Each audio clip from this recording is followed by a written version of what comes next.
পদ্মা নদী থেকে জেলে ভাইয়েরা তাদের কিছু মাছ, ছোট আকারের মাছগুলো ধরে নিয়ে আসছে। এখন হাটে নিয়ে সেগুলোকে নিলাম করবে।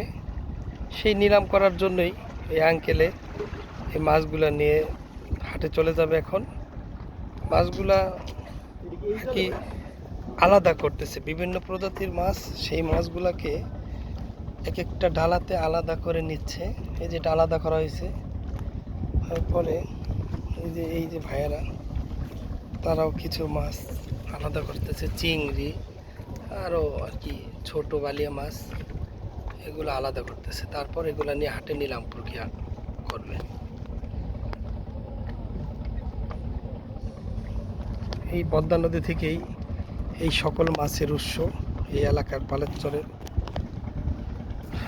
মাছের হাটে ওঠে মাছগুলা, তারপর নিলাম করে বিভিন্ন বড় বড় বাজারে আবার চলে যায় এগুলো বিক্রির উদ্দেশ্যে।